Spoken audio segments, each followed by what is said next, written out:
and let us all do we can to build a better future. All right, time to talk about the 2024 election. I know. I feel like stabbing myself in the foot right now. Maybe shooting myself in the foot, something like that. But some new polling data is coming out, and let's be clear. If you are a vote blue, no matter who person, if you're a liberal, if you're somebody who's been carrying water for the Democratic Party like Jake or Seth Cedar or Kyle Kalinske or any of these other people, look away from the new polling data because Trump is systematically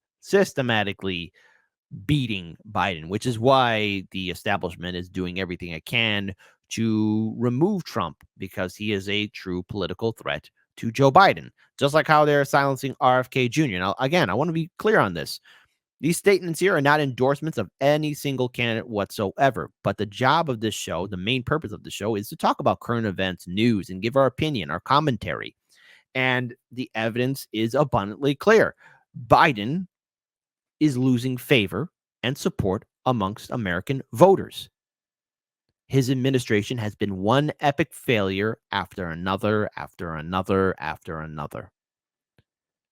And on Hard Lens Media, I know that myself, my colleague Daniel Lupker, and everybody else in independent media were saying the same thing, that Trump was going to return again in 2024.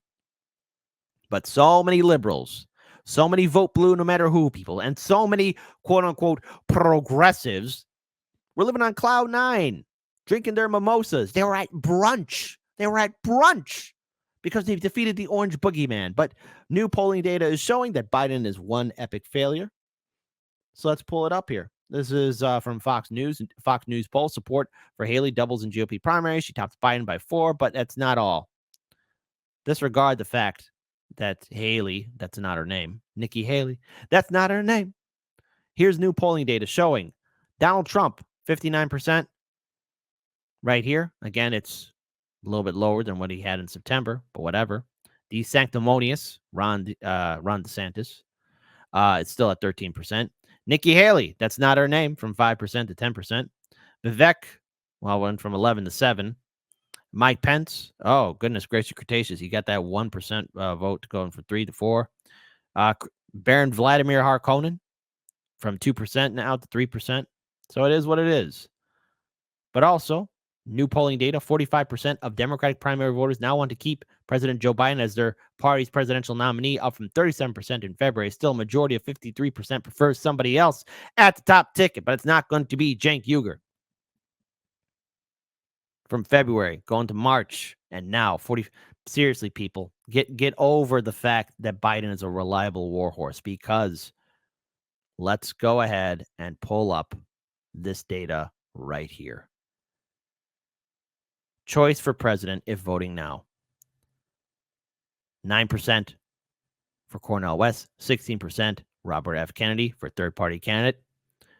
Democrat Joe Biden, 43%, 41%. Republican Donald Trump. And again, these are the runnings if RFK Jr. or Cornel West were to be the third-party candidate facing off against Biden and Trump. Between Biden and Trump, it's a tied vote. And with Dr. Cornel West, Trump defeats Joe Biden. The evidence is abundantly clear. The Democrats don't have a chance. The Democrats do not have a strong candidate whatsoever. And so when I hear people like Cenk Uygur or Marianne Williamson say that they're the better option, no, you're not. You're going to be ignored. In this article from The Hill, former President Donald Trump holds a 9-point lead over President Biden in the swing state of Pennsylvania, according to a new poll. The new Emerson College poll found that Trump leads Biden 45% to 36% among Pennsylvanian voters. However, 11% said they plan to vote for somebody else besides the two front runners. Another 8% are undecided, leaving room for the candidates to lose or gain support.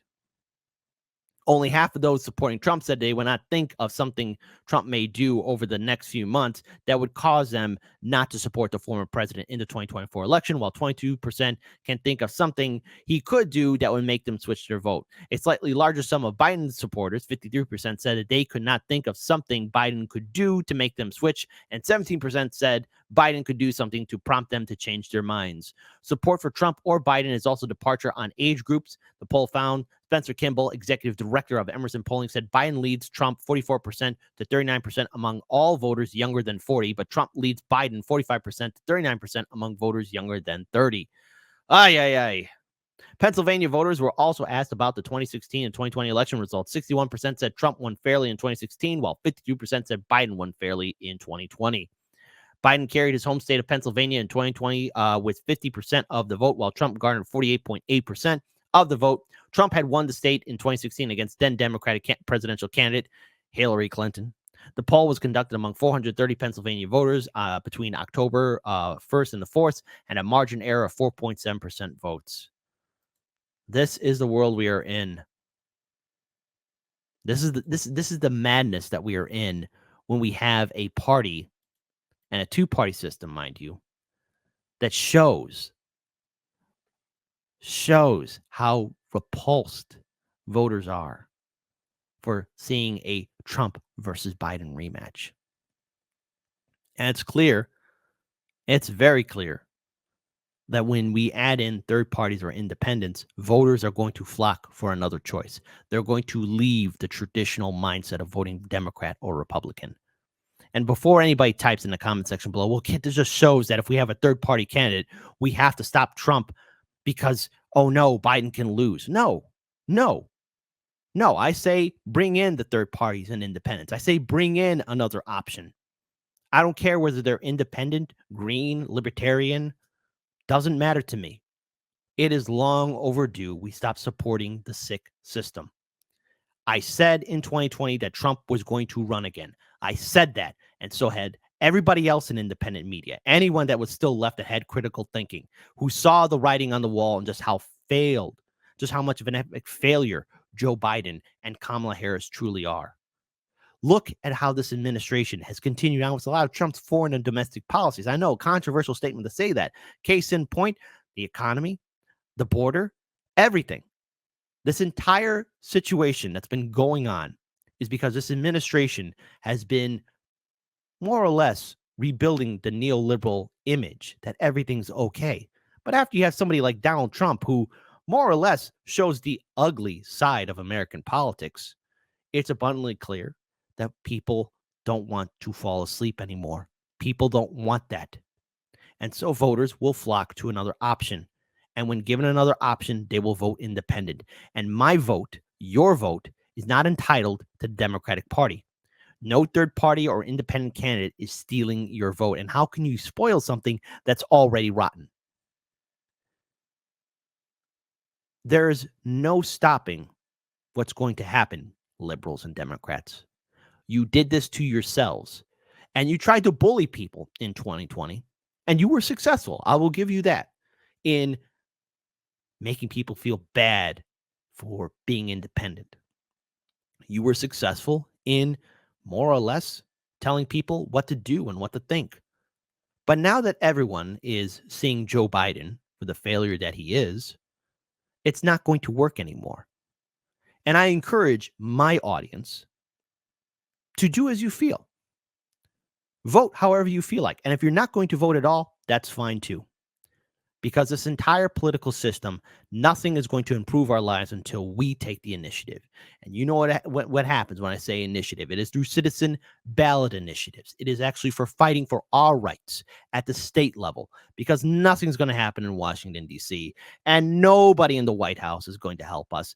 Gone are the days of the childhood fairy tale of, oh, we have responsible, intelligent lawmakers that care about us in Washington, D.C. It is a swamp. It is a cesspool there. They're not going to help us. They're only there to make their lives better. They don't give a damn about us. They don't like us. They don't think about us. They don't respect us. It doesn't matter who sits on the throne, because Goldman Sachs is going to be right there, right beside the president, whoever they may be. I'm not afraid of a Trump presidency, but a lot of liberals and corporate media want to put that fear tactic in you. I don't know how I'm going to vote. I have yet to make that decision of who's going to earn my vote. But I can promise you one thing. It's not going to be a Democrat, and it's not going to be a Republican. Hell, I might make the controversial choice of writing somebody's name in, or maybe not voting at all. Because what matters in the end is what we do together. And that is through citizen ballot initiatives and fighting to make all the states to become citizen ballot initiative states. That's how we fight for a better future. Not relying on a politician, but we're relying on ourselves. That's how we're going to get there.